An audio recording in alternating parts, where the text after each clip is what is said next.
आप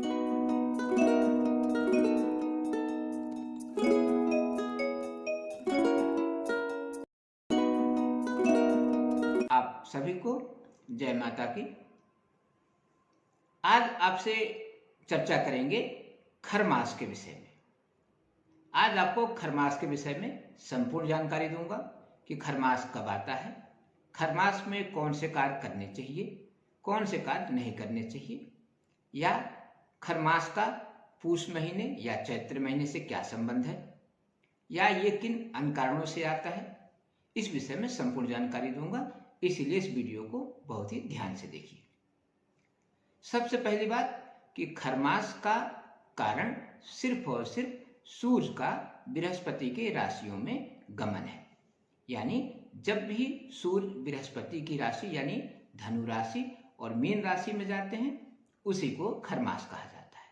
जब धनु राशि के सूर्य लगभग 15 या 16 दिसंबर से प्रारंभ करके और 14 जनवरी तक धनु राशि में रहते हैं, यह भी खरमास है। पुनः जब 14 मार्च से लेकर 14 अप्रैल तक मीन राशि में रहते हैं, उसको भी खरमास ही कहते हैं। यानी सिर्फ महीनों से ही खरमास का कोई मतलब नहीं है। यह इत्तेफाकी है कि हर साल, या यह एक संयोग भी है कि हर साल पूष महीने का कुछ हिस्सा खरमास में पड़ता है और चैत्र महीने का कुछ हिस्सा भी मीन राशि अंतर्गत खरमास में पड़ जाता है। अब आपसे यह चर्चा करते हैं कि इस अवधि में किन किन राशि वालों को क्या विशेष उपाय करके इस खरमास को शुभ मास में परिवर्तित करना चाहिए या कर सकते हैं। सबसे पहले ये समझ लीजिए कि धनु राशि के अंतर्गत जब खरमास आता है तो किन किन राशि वालों पर विशेष प्रभाव होता है। तो वह राशियां हैं मिथुन, सिंह, धनु और मीन। क्योंकि जब भी धनु राशि में सूर्य आते हैं तो इन 4 राशियों पर उनका प्रभाव अत्यधिक बढ़ जाता है। इसीलिए इन 4 राशियों को यानी इन 4 राशि वालों को कुछ विशेष उपाय करके इस खरमास को चमत्कारिक मास में परिवर्तित करने का मौका भी रहता है। यानी यह सिर्फ खरमास नहीं है, इसमें सिर्फ 16 संस्कार से संबंधित मांगलिक कार्यों को नहीं किया जाता है। इसके अतिरिक्त कोई भी पूजन पाठ, यज्ञ, व्यापार आदि से संबंधित यानी आर्थिक, सामाजिक सारे कार्य किए जाते हैं। सिर्फ मांगलिक कार्यक्रमों को बाधित माना गया है। साथ ही गृह प्रवेश वगैरह भी नहीं किए जाते हैं, किंतु पूजन पाठ आदि के समस्त कार्यक्रम, यज्ञ आदि का आयोजन भी सब किया जाता है। तो अब आपको ये बताते हैं कि ये 4 राशि वाले कौन से उपाय करके इसको चमत्कारिक बना सकते हैं। जो उपाय आपको बता रहा हूं वह आपको खरमास प्रारंभ होने से लेकर और अंत तक नियमित रूप से करना है, तभी आपको इसका उचित लाभ मिल पाएगा। सबसे पहले इन 4 राशि वालों को गाय के दूध में जल, गुड़, रोली और लाल फूल के साथ ही पीला फूल, इन सबको एक साथ एकत्रित करके इसे सुबह सुबह भगवान सूर्य को अर्घ्य देना चाहिए।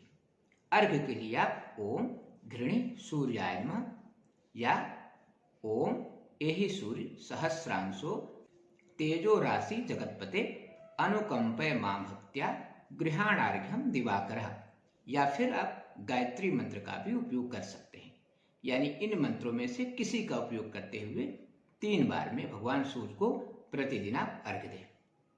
दूसरा उपाय, आप ओम घृणी सूर्याय नमः और ओम ब्रीम बृहस्पतये नमः, इन दोनों मंत्रों का नियमित जप कर सकते हैं। यह भी बहुत चमत्कारिक लाभ देगा आपको। और तीसरा उपाय, खरमास के प्रारंभ से ही प्रातःकाल भगवान विष्णु को पीपल में यानी पीपल के पेड़ में भगवान विष्णु को स्मरण करते हुए अर्घ्य दें और एक छोटा सा मंत्र बता रहा हूं, उसका उच्चारण करते हुए 27 बार या 108 बार परिक्रमा प्रतिदिन अवश्य करें। मंत्र को ध्यान से सुन लीजिए। मंत्र इस प्रकार है, ओम सर्वार्थ हारिणे नमः। एक बार फिर से सुन लीजिए, ओम सर्वार्थ हारिणे नमः। इस मंत्र का जप करते हुए ही आपको पीपल का परिक्रमा करना है, तभी आपको उचित लाभ मिलेगा।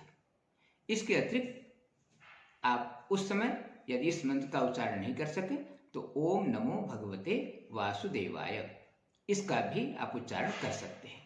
यह एक ऐसा चमत्कारिक उपाय है कि चाहे आपको शारीरिक समस्या हो, आर्थिक समस्या हो, मानसिक समस्या हो या पारिवारिक समस्या हो, खासकर यदि आप कोर्ट कचहरी के समस्याओं को लेकर अत्यधिक परेशान हैं, इन सब से आपको छुटकारा मिल सकता है।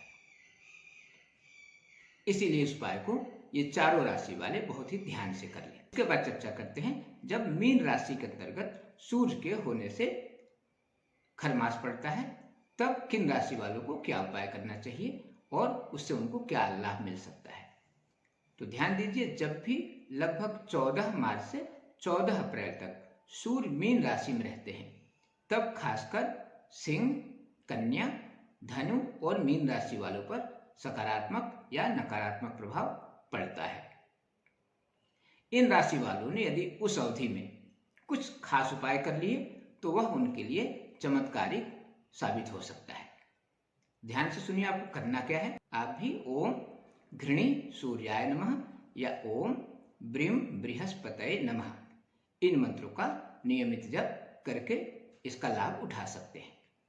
इसके साथ ही यदि आप प्रति रविवार आदित्य हृदय स्तोत्र का पाठ और प्रति गुरुवार श्री विष्णु सहस्त्र नाम का पाठ यदि खरमास के अवधि में करते रहते हैं तो यह आपके सभी कष्टों को दूर करके आपके सभी इच्छाओं को पूर्ण कर सकता है। इसीलिए कोशिश करिए कि इन दोनों पाठ को आप नियमित रूप से खरमास के अंतर्गत अवश्य ही कर लें।